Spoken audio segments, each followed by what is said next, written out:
How is everyone? How are you, Brianna? This is a real question. I'm doing great today. It's a little rainy in Paris, but that's okay. My hair caught a little extra frizz, but It's like you're good though. You're good. You're good. all right. Where's everybody tuning in from? Let us know in the comments. I want to see. I'm in Paris right now. I'm not in Paris. I'm in Atlanta, so it's all good times. All good times.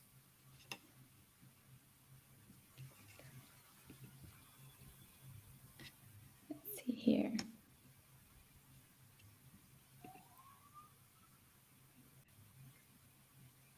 Okay, we got some people coming. We got Greece in the house. Greece, look at that. Some more people from Paris.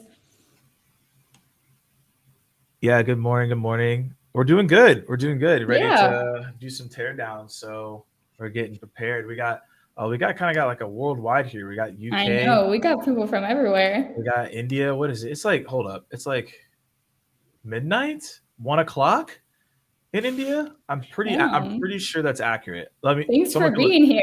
Yeah, someone can let me know if I'm wrong, but I'm pretty sure that it's like 1 a.m. in India right now, or maybe even 2. I could be off though, but I'm pretty sure that's true. We have South Korea in the house. Armenia, UK. Armenia. That's awesome. Yeah, we got a We got very everyone. widespread. Yeah, we got a widespread crew here for sure. Portugal, Portugal, are you in France. Lisbon? I want to go to Lisbon really bad. It's really cool. Just rub it in my face. I'm sure they will too. Everyone loves it there. I've never been, so I want to go. Gotta go. Gotta check it out, Morgan. What I are you will. waiting for? Clearly, I've been missing out, so I need to go over there. All right. Nigeria in the house. Italy. It's 8:30 p.m. All right, cool. I was off. Okay. Yeah. All right. We had people tuning in last time at 7:30 a.m. from LA, and I was like, dang, that's the one way to start your morning. Dedication. Angela, what's good? Good seeing you. We got Italy. It really is worldwide here. We got Scotland too. Like we got the whole international squad. We got it all here.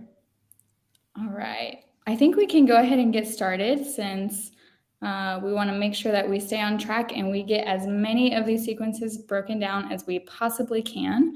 So let's go ahead and there we go. All right, guys, and I'm going to go ahead and turn off my cam for a bit so you can still see Morgan and see him break down through everything. He's the man you want to listen to today, but I'll be coming in and out as well. Awesome.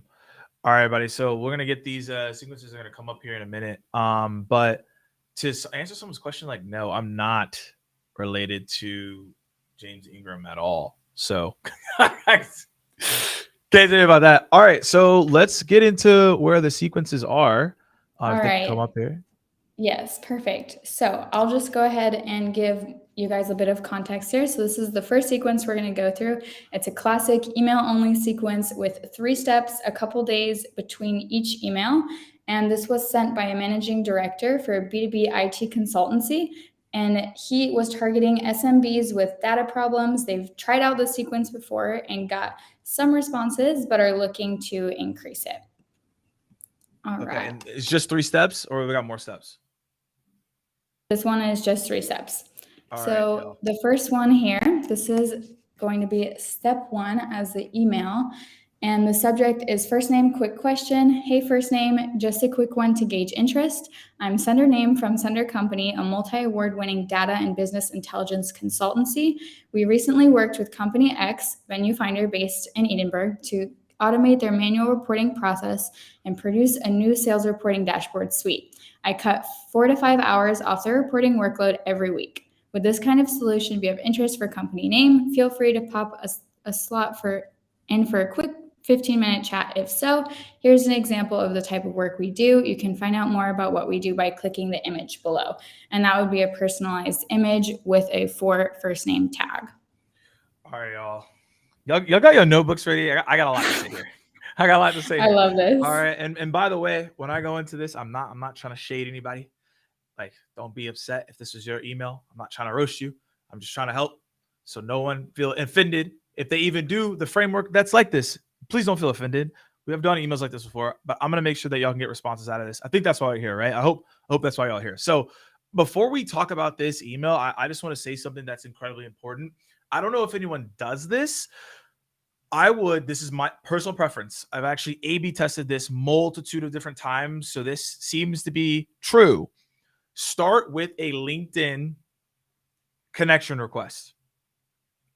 This is going to make a difference because 67% of prospects will look at your LinkedIn profile before they reply to your email, according to the data, right? You can be like, that's wrong, Morgan, but I don't know. That's what the data says. So let's just listen to it. So what I always recommend people to do is send a LinkedIn connection request before you even get to this point, right? Because when you do that, that's going to allow you to then have what we like to call a digital touch, and they're going to have familiarity when you send this email. So before we even get into this email itself, that's the first thing that I want to do. Now, let's talk about a couple things. I would say, let's talk about what's good here. What's good is it's not too terribly long. It's not a novel. It's pretty concise, and that's good, right? We want that. I also like the fact that the value prop is related to the industry and is also geo granular. That's actually really good to point out, and hopefully you all saw that. The other thing that I like is this image, and I'll tell you why I don't like it in this step, but I actually like the image. Okay, so those are a couple things that I want to break down. Now, let's talk about what can be improved here if I were to take this email and reword it.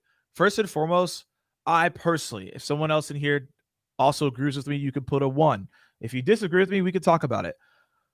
I don't like the subject line quick question because everyone else uses this. So I want y'all to think about something. If a lot of people are using something, you should probably not do it. Because what that's gonna create is they're gonna be like, oh well, this is like recency bias. So someone sees something over and over and over again and they don't like it, then they're gonna associate you with something that they don't like. Those people put quick question, and the emails typically are not the best emails. So that leads to people seeing that subject line and not even opening it in the first place. So I just want to tell y'all that from the straight up, like, I would stay away from it. I'm going to tell you something different to do, but I would stay away from it. So let's actually dive into what's here. So quick question, just a quick one to gauge interest. But then there was no question that was asked. So this is a bait switch. Hey, I got a quick question for you, but then they don't really ask the question until way later. One of the things that you can do in your emails is you could start with a question and you can end with a question too. With emails, you want to ask 2 questions max. Your first question is like a prompt question, a hook question, and then you have at the end is your call to action type question. So what I would do is I would actually remove quick question completely. This is very small. I would change hey to hi, then put the first name. Just a quick one to gauge interest. Delete that. There's no purpose there. And let me tell y'all something. I would actually write this down. I want you to think about actually 2 things. One is every single sentence that you write should get them to want to meet with you. Just a quick one to gauge your interest doesn't get a meeting. Also, let's call it another one. I'm so-and-so from so-and-so company, and we're a multi-award winning. Nobody cares. I'm going to tell you right now, nobody cares. They don't. I'm going to break it to you right now. People could care less about you being a multi-award winning consultancy. It has nothing to do with them. So delete, right? So these 2 sentences, delete immediately. I didn't even get to the value prop yet.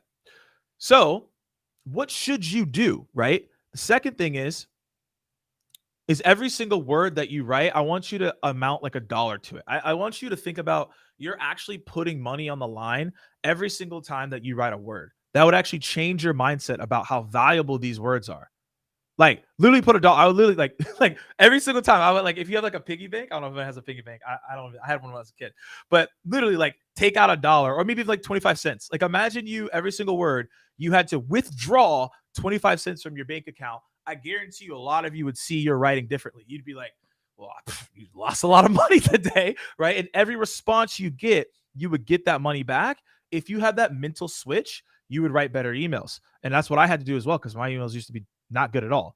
So Those are the 2 things to write down. 1 is every sentence should have value to close. 2 is every word is worth 25 cents, dollar, right?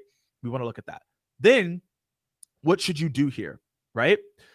The first 2 sentences, get rid of them. They already know what your company is because you're sending an email. They already know what your name is because your name is in your address. They're going to know what your company is because your company name is in your email. So that's just a waste of space. Start with the question. Hey, first name. And I this is how I start some of my emails. Out of curiosity, and then ask the question. What does that do? That is what we like to call a pattern interrupt. I want y'all to write that down in your notes if you're taking notes today. This is a pattern interrupt. What this does is it interrupts the person's pattern to hear you out and listen to what you have to say. Or in this case, read what you have to say. So I would say, hey, first name, out of curiosity, ask the question. We've recently worked with, this value prop is great. We recently worked with company X to automate their manual reporting process and produce a new sales reporting dashboard suite. This cut 4 to 5 hours off the reporting workload every week. This is great. Like, these 2 sentences are awesome. And then all you have to do is, would this kind of solution be of interest for your company? That's it. You don't need to put in the link to chat. You don't need to add in this screenshot. And here's why. This is also what y'all need to write down. Every single first email, you don't want to put a screenshot or a link. Why? Because you're going to go to spam. Anybody want to go to spam? Anybody want to go to spam? Let us know in the chat. Hey, Morgan, I love to be in spam. I want to go straight to the trash can. Anybody want to go to the trash can today? I don't. Maybe some of y'all do. Maybe y'all want to go in spam. I don't know. Maybe that's your vibe today. It's not mine, and it should be yours. So we want to remove links at the beginning of an email. It's going to go to spam, and you're going to get blacklisted. You don't want to add screenshots at the beginning of your emails on the first email because you're going to get blacklisted and you're going to get sent to spam. So we don't need these. It doesn't matter. So notice how I just condensed this email. And the last thing that I'll add is for the subject line, I probably would put manual reporting process. That probably be my subject line. Manual reporting process. I put subject lines that are based on the value prop that I have in the email. So I actually put my subject line last. That's a golden tip. I want you to write that down. Put your subject line last after you've already written your email. Hey, first name, we got a question. Get rid of those sentences. Value prop, additional value prop, call to action. We're done. And that's the first email. But we got more to talk about. But I needed to go in depth there because there's a couple of things that will probably be repeat advice. But that's how I'd fix up that first email. So y'all let me know if that's helpful. And we, boom, we're going to the next one. I love that. And I am very curious to see who would like to end up in the spam folder. Please tell me why. Yeah, if they do, look, some people might want to go in the spam folder. I don't know. I'm not trying to judge people. I'm just trying to see where people are at. And we did have a question. What about images on the first email? Images, links, screenshots, all of them. The only thing that we take in consideration is the signature line. Like, that's a little bit different based on the people, what people have told me. But in the body of the email, images, screenshots, links, get rid of them. All right, let's go to the step 2 now. So this one, we kept the same subject line. It's first name, quick question. Hey again, first name. I know you're busy, so I just wanted to bump this to the top of your inbox. Feel free to review my earlier email below, as I'm sure you'll benefit from it. Thanks, first name, and then the sender name. And they kept the first email below, which I have actually not seen someone do that. So I'm very curious to see. So here's the thing. The is interesting in most tools effectively, right? They keep the there. And I'm okay with doing what I like to call, they have it down on step 3, but I like to call it a nudge, not a bump. And I'm going to tell you what to put here as a replacement. But I'm okay with nudging an email that you had in the beginning. I keep things in the same thread. So only 1, 2 emails in the same thread. Beyond that, I actually stay away. So here, I'm okay with nudging the first email. But let's talk about what's not the best, right? Let's talk about what's not the best. So look, we might have to bring Brown. We might have to bring it back. We got to bring it back here. I'm bringing it back here because we got a question for the comments, but also just question overall is when you see this is pretty common actually. I know you're busy. I want to bring this to the top of your inbox. Feel free to review this. Put a 2 in the chat if you actually end up deleting this. Like, this is a very common bump. I'm gonna put a 2 from here because someone said you probably get this.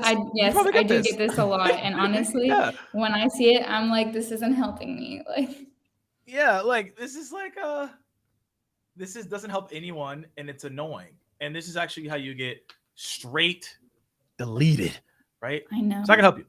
So yeah, put a 2 if you delete this. I'm gonna tell y'all what to do though.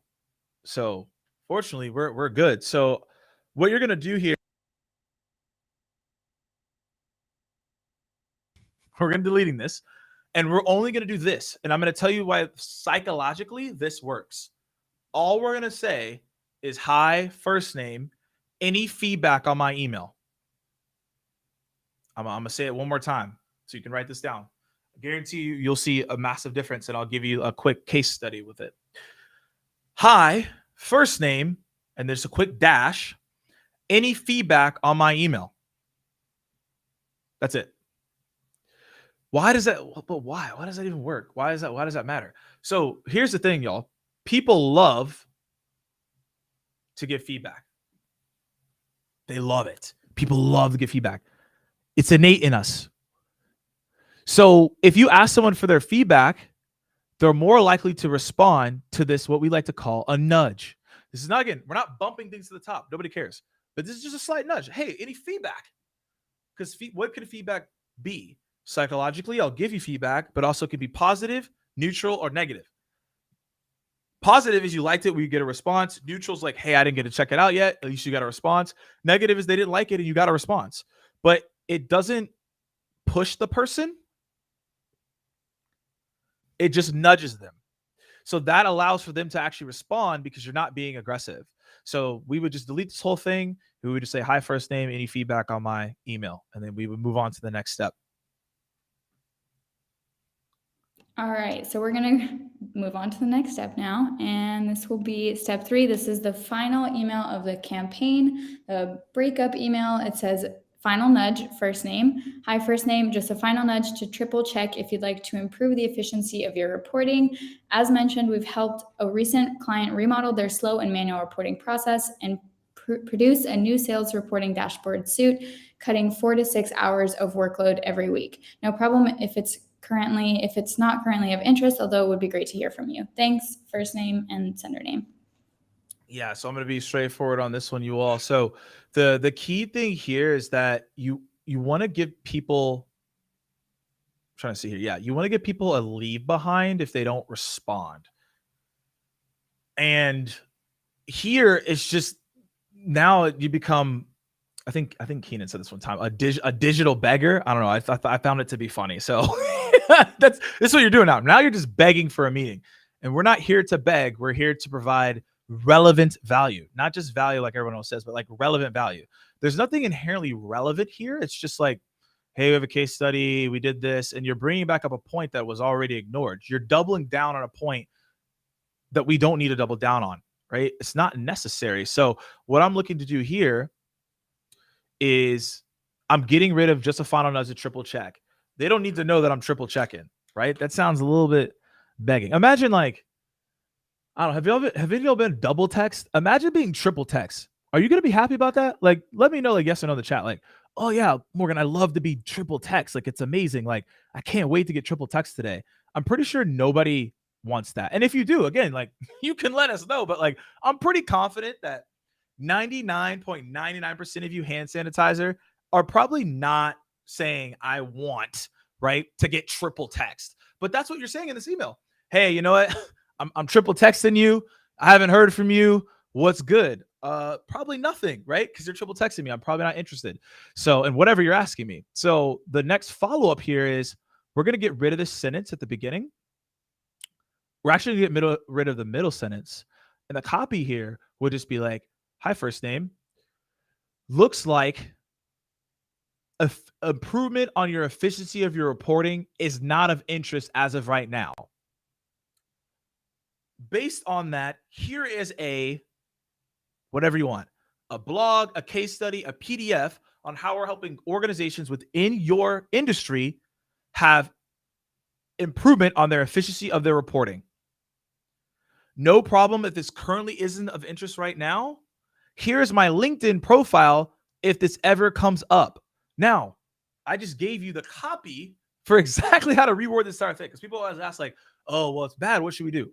I just told you. So now here's 2 elements that I did here that are key. You now can add in links. The 2 links that I did were important. One is to a blog post, a case study, or something of that importance. Maybe they want to see a visual of what I'm talking about. Some people are visual. That's fine. The second thing is the most important. I don't care how you in your emails or your sequences, or not your emails, your sequences more than anything. Add your LinkedIn profile every single time. Why? Your LinkedIn profile is an automatic, this is crazy. It's an automatic inbound engine. Y'all got to think about this one. LinkedIn is an automatic inbound engine. It is the only social media site where you can see if someone's viewed your profile. Imagine if they had that for Instagram. Like, so many people would be in trouble. Imagine if they had that for Twitter. Like, imagine if they had that for these different social media sites. On LinkedIn, you can see who views your profile. I mean, I'm like, I don't know. Maybe this is new news for people. So like, put this at the end of your sequences every single time. I've had some big opportunities come my way because I added in the LinkedIn. They came to my LinkedIn. They saw what I was about because they finally checked me out. And then, whoa, okay, we got a connection request, and now I got a meeting, and they didn't even reply to my email. I don't care as long as I get the meeting. So don't forget about this LinkedIn profile where you can see where people view your profile. It is an automatic inbound engine that people are missing out on. I would truly be screwed if people could see how many times I view their Instagram. So I'm very happy they do now. Like, a lot of people would be in trouble. That's probably why I don't have it. And I'm glad that you're mentioning LinkedIn, because this takes us to our next sequence. So here we have a longer sequence, but that is including LinkedIn steps as well as email. So it's 7 steps in total with a short delay between each. And this one was sent by an owner of a lead gen agency targeting SaaS founders. And it's basically sharing a resource as part of the sequence. So we can go down step by step. So SaaS founders in terms of like early stage. I'm not sure. They didn't give me the context on that part. Okay. All right. So this is the first part. So we'll go over steps 1 and 2 here. So first step is an invite LinkedIn profile, like you were talking about before. Then they waited 1 day and they sent this email. It's question for first name, hi first name, and then icebreaker. And just so everyone knows that does not use Lemlist, icebreaker is a personalized sentence for each lead. So it's hi first name, icebreaker. It made me think you must have understood the importance of branding, which combined with a solid outreach process can be a real killer combination. My team and I have created a free actionable resource that can help you generate 5 to 10 new discovery calls per week. Would you want me to send it your way when ready? Kind regards, sender's name, and then PS, I create outreach campaigns that generate 5 to 10 calls per week for my clients. Happy to have a chat and share what currently works. Go ahead, tear it down. Okay. I'm ready for it. You're ready? I don't know. Are y'all ready? Is the audience ready? Y'all gotta let me know. I don't know. Yeah, tell us if you're ready for this. Maybe they're not ready. Maybe they're ready. They're like, dude, this guy's crazy. This is too much. We can't bring him back. Never again. Bree, what were you thinking? Oh gosh. All right, y'all. Let's see. So there's a couple things here. First and foremost, let's talk about what we like. And y'all can chime in too on what y'all like too. It's not just me, but let's just go into what I like about this. It's short, y'all. This is, I want y'all to write this down. Angela knows this one because I've actually coached and trained her team before. This is my favorite saying of all time, y'all. Be brief, be brilliant, be gone. This is the perfect example of be brief, be brilliant, be gone. So this is, I obviously got off to a good start. I like the icebreaker. We got the context on what that means. This is great because now we're starting off with personalization from the get-go, and now we're good to go. There's an element. Actually, shout out to Charlotte Johnson. I actually saw her post this, so shout out to her. You always got to show love to people when they have a good idea. So she actually recommended this flip-flop the hi first name and the icebreaker. So you start with your icebreaker, and then you say their name at the end of the sentence. I thought that was a good way to do a pattern up. So much love for that one. I thought it was a good idea. But let's get into what this is about. So couple of things. I'm looking at the call to action and I'm looking at the PS. My context here is to flip that. because your call to action, you see, you have two different things here, right? You have, hey, would you want me to send a free resource? But then it's like, I'm also asking for time. So there's two different call to actions, which can confuse people. And you want to lean with asking for interest. And then if they don't want that, the PS should lead into, here's something I'm going to hand off.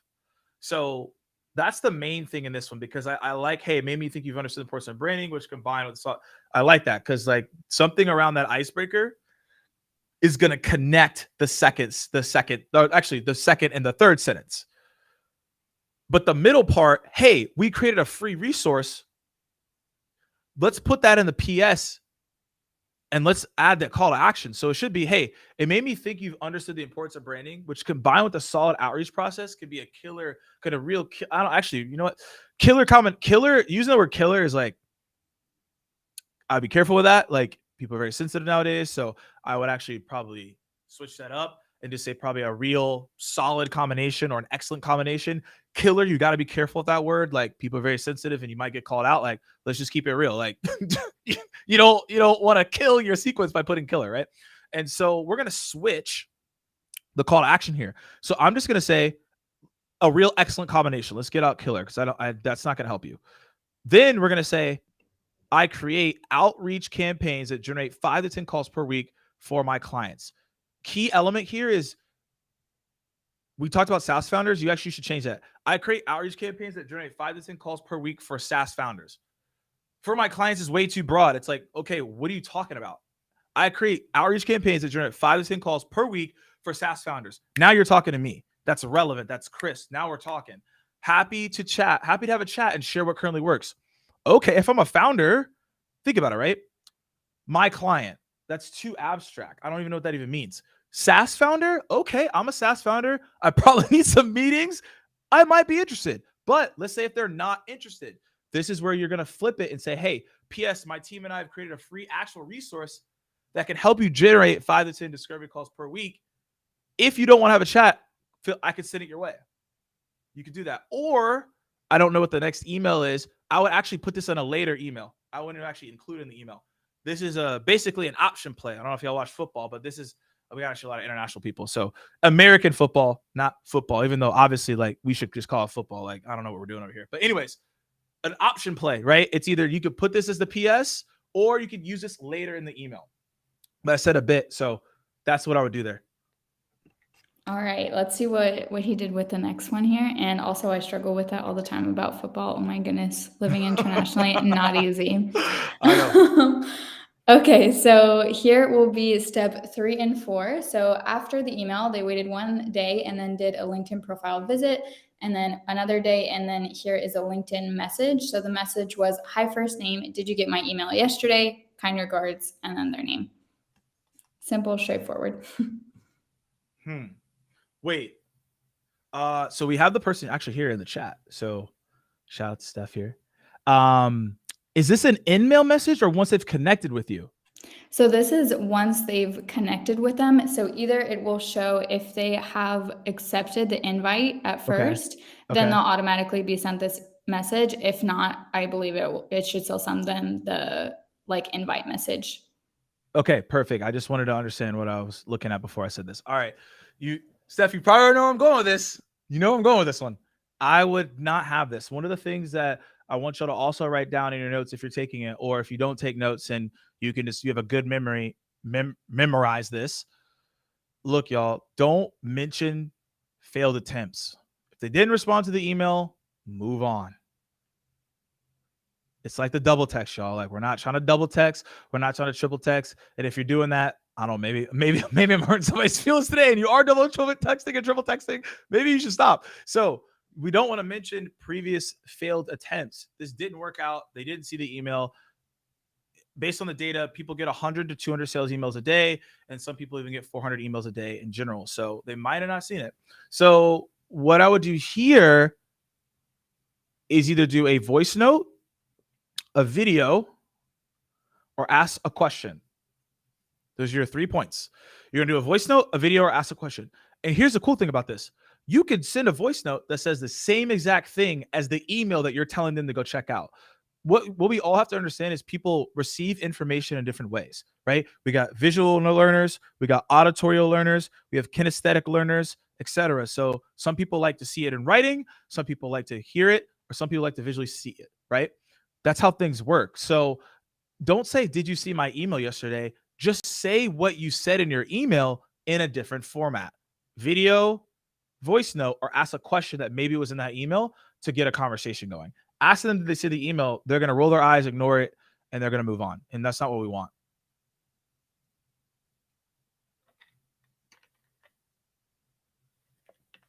All right, yes, and we can go ahead and go to the next email. And fun fact, I actually reached out to Morgan through a voice note to get him here today. So they Yeah, and it was like out of all of them, I was like, oh yeah, what's going on here? I was going to send an email and I was like, you know what? I know that Morgan loves voice notes. Let's do this. All right, so here we have our step 5. So this one is another email. We have, hi, first name, couldn't wait no more. I really believe this strategy and templates would really work for your lead generation. Click here or on the link below to view it. So this is the resource that we were talking about earlier that he did end up sending here in step 5. And then it says, kind regards, their name, which now we know, Steph. P.S. I create outreach campaigns that generate 5 to 10 calls per week for my clients. Happy to have a chat and share what currently works. Okay. I don't have a whole lot here to say. I really like this email. It's very similar to what I was saying earlier. I don't think, and again, this is an option play, right? Like you probably don't actually need the PS here. I think the only thing you want them to do is go check out like the guide and the template. That's it. Hi, couldn't wait no more. I really believe strategy templates will work for your lead generation. Click here. Boom. If you can add this, if you can, Steph, this is what I would do. So after I really believe the strategy templates would work for your lead generation, I would say like, don't take it from me.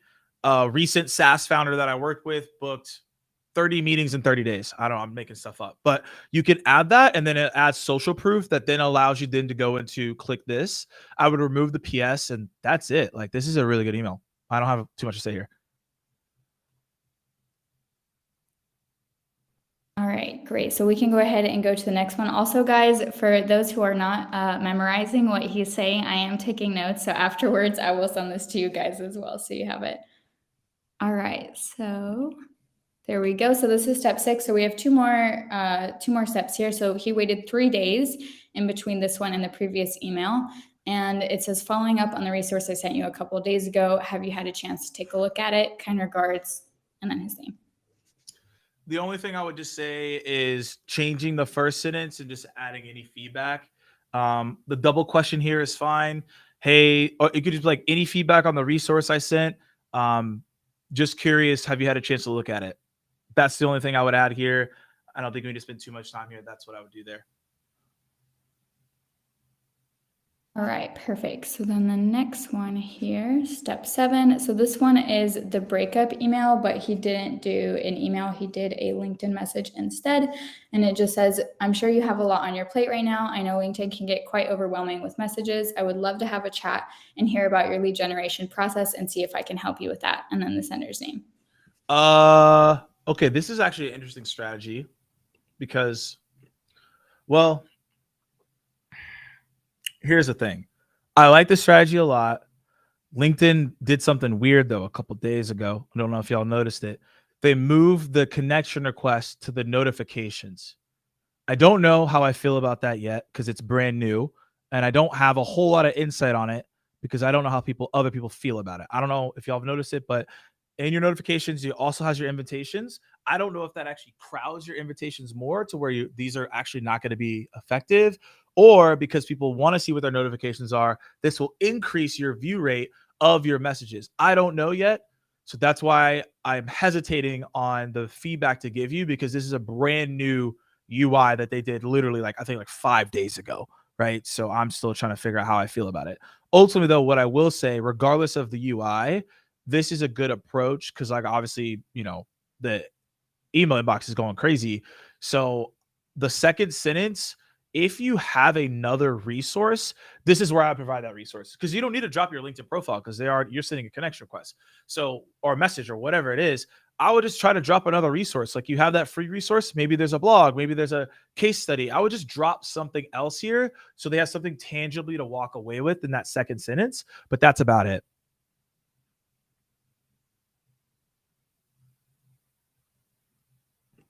All right, perfect. So now we'll go ahead and move on to our next campaign. I think this one will be the last one because it's pretty lengthy now that I've warmed you up, Morgan. Oh, yo. Okay, we're about to get deep. Y'all already?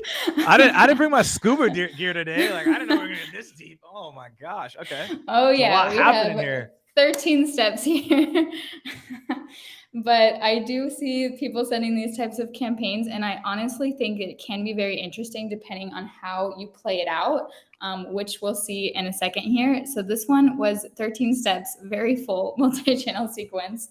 And this one has LinkedIn profile visits, then emails, as well as a message. I believe, yes, just one message though, I think. And then the rest of them are profile visits and emails. So we're going to head and go through this. We have 10 minutes to break this down, and then we're going to switch to asking questions. So we'll try to get through this one as fast as possible here. Awesome. All right. So let's see here. And we have the first step.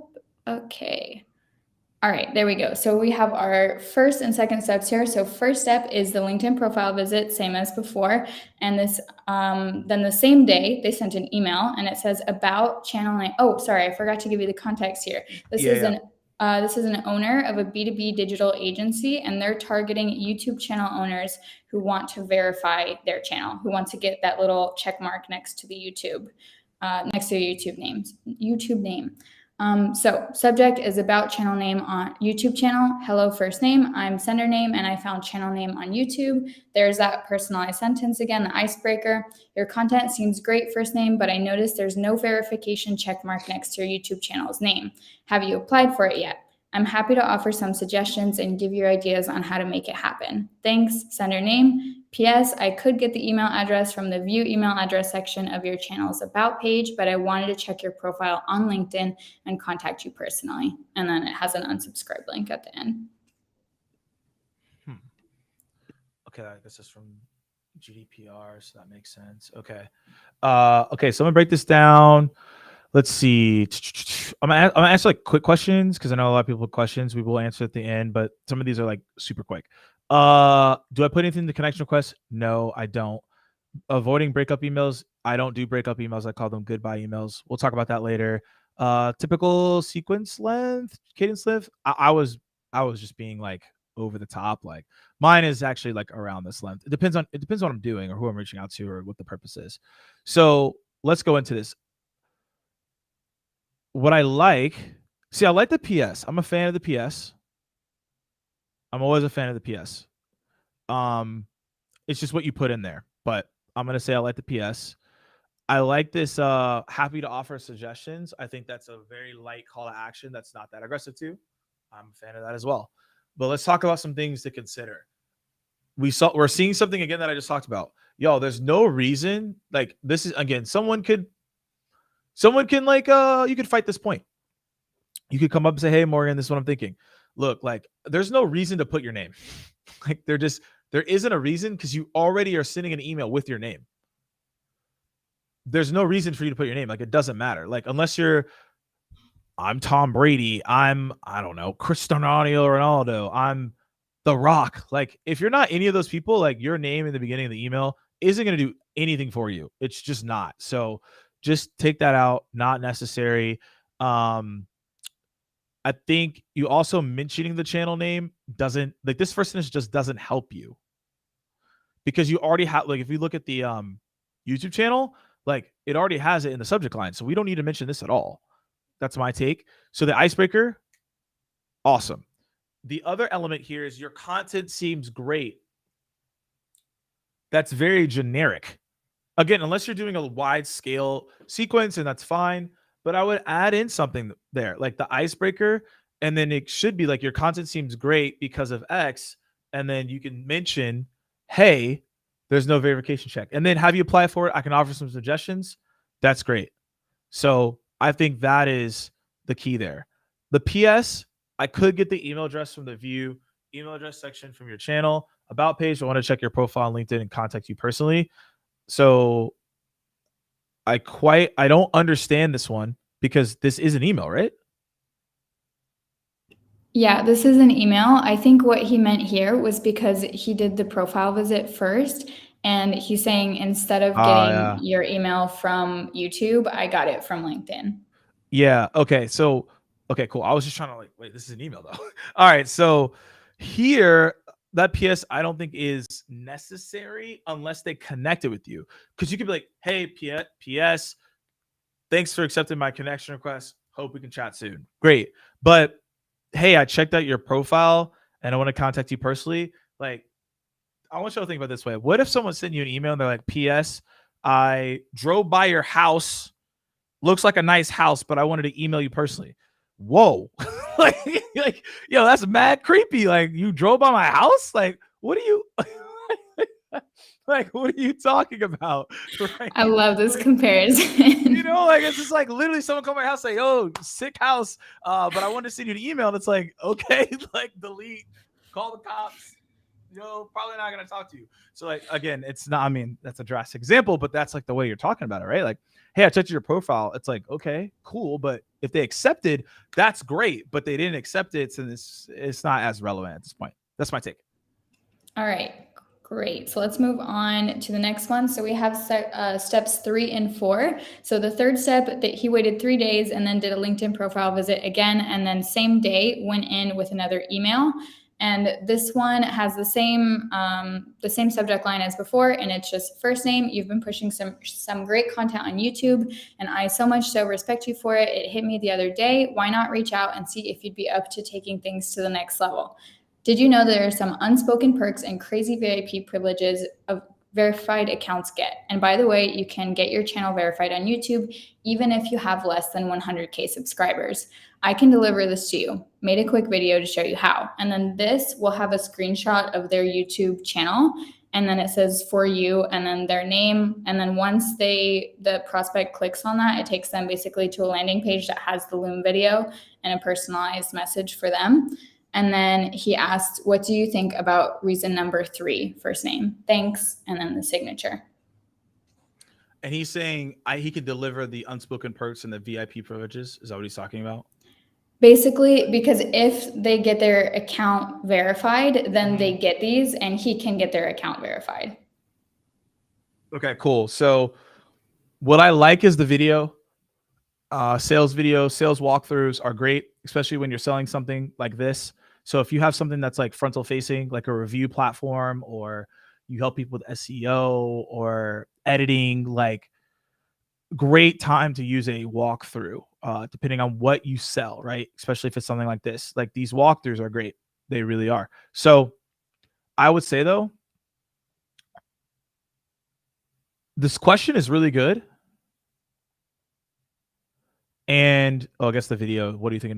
Okay, I'm assuming you watched the video. So I would get rid of sentence 1 and 2. They're not relevant at all because it's like more fluff. It's like hype. It's like it just doesn't really matter. You could put this as a PS. You could put PS. You've been pushing out some great content. Respect. Keep going, right? But you don't need, these 2 sentences don't do anything for you. So I would actually remove those. And I would put this is a good subject line. Y'all get it. This is a fire subject line. I don't know if whoever's email this is. I'm about to give you a fire subject line. Unspoken YouTube perks. Who's not going to open that email? Unspoken YouTube perks? Wait, what? What are you talking about? I'm opening this email. So these first 2 sentences, we're going to throw them away. We're going to start the email with, did you know there are unspoken perks and crazy VIP privileges verified accounts get? That's a massive pattern interrupt. I have to know more. And you'd be like, hey, I can deliver this to you. Made a quick video to show you how. And then you could put like, by the way, you can get your channel verified in this way, right? Because you could put it at the bottom of that. And then you put your call to action. So let's rework this. Like I said, first 2 sentences, we're throwing them away. You can put it in the PS if you want. It is what it is. That subject line should be unspoken YouTube perks. You start off the email with, did you know there are unspoken perks and crazy VIP privileges verified accounts get? And then I'm going to say, I can deliver this to you, made you a quick video on to show you how. Below the video, it'd say, by the way, you can get your channel verified on YouTube, even if you have less than 100,000 subscribers. What do you think about reason number 3? That's the email. I love that, Morgan. Honestly, I would 10 out of 10 respond to that. Unspoken via, yeah, everyone. That's 100% open rate. I don't know who would not open that. All right, let's go to the next part of the sequence here. So we have steps 5 through 8. So the 5th step, so there was a 4-day delay, and then the 5th step is going to be another LinkedIn profile visit. They're going to, the same day, invite that person or send an invite, on LinkedIn, and then wait 3 days and do another profile visit. And then the same day, they're going to send this email. So that was a lot of LinkedIn steps there. And then they'll follow up with an email a few days later. And this email was subject, first name, your YouTube channel. Rather than give you a backstory on how I helped a recent YouTuber get verified, even though his channel has less than 10K subscribers, I'd like to see if the verification was something you valued or knew was available for a creator like you. Did you know you can get credibility and recognition as an established brand just because of the gray check? You can leverage it for whatever you want. If you're open to a convo, let me know. Thanks, sender's name. This is an interesting one, because it's like so what's happening here is like a psychological push and pull, right? So it's saying, hey, like, even though, hey, I'm not going to tell you the backstory, but I'm kind of telling you the backstory, right? Like that's a push and pull effect. And then you have, I like to see if the verification was something you valued or knew was available for a creator like you. Okay, we've talked about that quite a bit, which is obviously the offering. Did you know you can get a credible and recognition as an established brand just for the great check? I'm looking to understand like what the direction is here, right? Because you could just lead with, I got someone a great check with less than 10K subscribers and run with that case study. But then they're trying to see, is this something that's top of mind as well? So they're trying to nag a little bit. So I'm just talking out loud and just letting you know through my processes. And also, as I'm talking out loud, this is how people like read emails too. So if they don't quite understand what they're looking to get out of it, it's like, wait, do you want the great check? Are you trying to talk to me about the case study? What are you looking to do? Right. So that's like, I'm basically like talking you through, right? Like how people would like be reading this. Right. So I look at this and you have 2 options, and then I'll give my recommendation as I'm looking at this. One is you can just lean on the backstory case study, talk about the 10K subscribers and go into it. Second is you can talk more about this like great check. I don't know what that means, but that's obviously something that's important. And so the option number 1,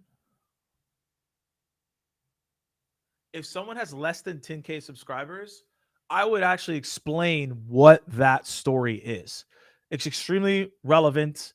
It's relatable, and people are going to want to hear you out. So I would actually create an email around this backstory and actually tell it. The second thing is I would have a subject line. It'd be like gray check versus blue check or something like that. And I would talk about the benefits of the gray check and how they can get verified for that. So I know we're running on time and I want to get the questions, but that's what I would do. You have 2 different types of emails you can do here. One, less than 2K subscribers. There you go. If it's like maybe more than that, talk about that gray check. All right, great. And we just have a couple more things to go through here. We can go through them really quick and then end the sequence. So here we have steps 9 and 10. So step 9 was a LinkedIn profile visit 3 days later. And then the same day they sent a message that said, hey, first name, did you catch my email? I think this could be a great add to your channel. Have a great day. And then their name. Yeah, this is like what I said earlier. Not going to spend too much time here. Don't talk about catching previous emails, like they probably didn't see it. Talk about something proactive and change the messaging. All right. And then let's go to the last ones here. So, all right, great. So for steps 11 to 13, these are the final steps. They waited 4 days. Then they visited their LinkedIn profile again. Then they sent an email immediately saying, hey, first name, we'd love to help channel name get credibility and recognition as an established brand by getting your YouTube channel verified, but don't want to overload your inbox with too many follow-ups. So this is the last one. Hope to hear back from you with the name.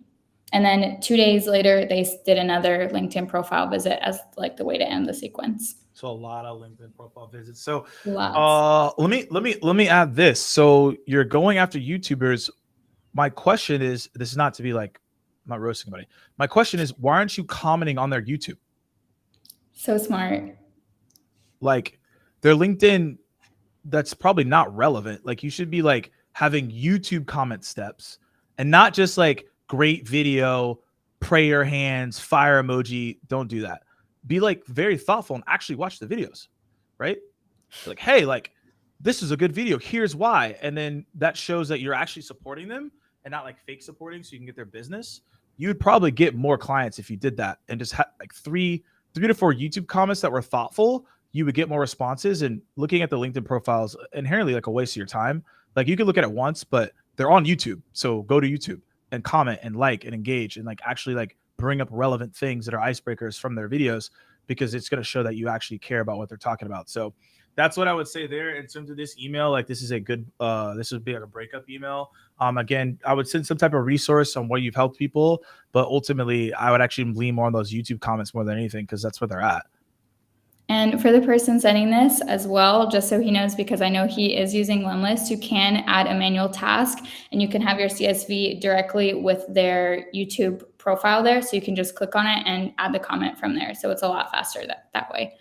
But we can go ahead and close out the teardown part and move over to questions. We have 9 minutes left with Morgan before he has to run. So let me scooch on over. I had a lot of, okay, there we go. Okay, perfect. So ask your questions in the chat, guys. Please let us know. I'll also be going through this and trying to ask some questions. And to start it off, there is one question I have for Morgan that I would like to know. With a sequence like we had before, where there was a lot of LinkedIn profile visits, would you say it's a good idea to have different profile visits from people in your sales team?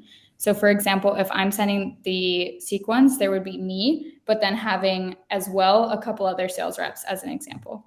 That's a great strategy for sure. If you have people that could do that, right? If you're a founder, you obviously can't, but if you have people on your team, absolutely do that. And here's another tip as well. Like make sure that you are connecting with other people in the organization as well, because you're going to create a halo effect. You're going to create connectivity. That's another way to stand out too.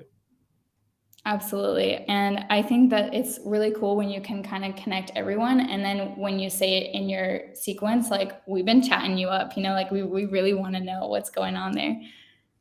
All right, perfect. So we said, what's the typical, all right, we already did that. Okay. And then the connection request, we said that no, you shouldn't add a message in there.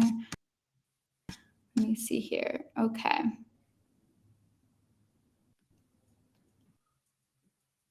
I see a couple I can tackle.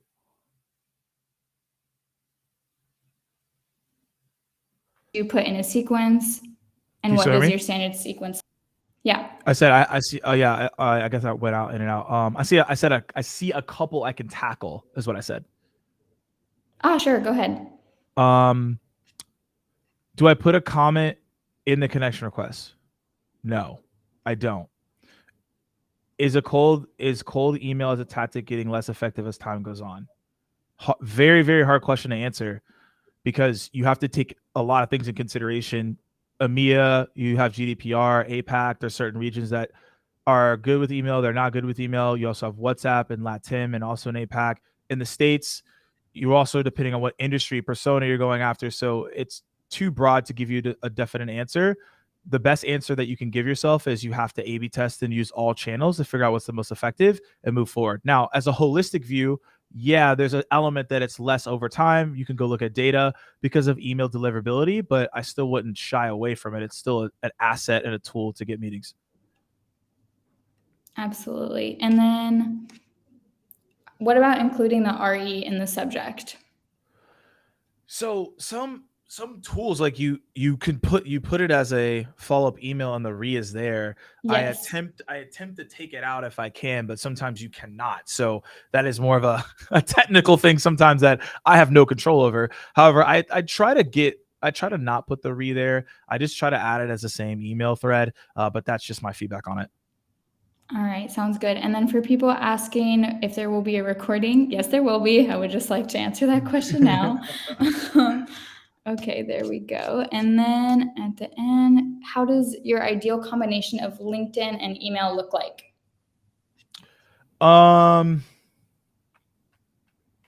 It is a variant on the outcomes that I'm looking to drive. So, but I'll just give you like a baseline.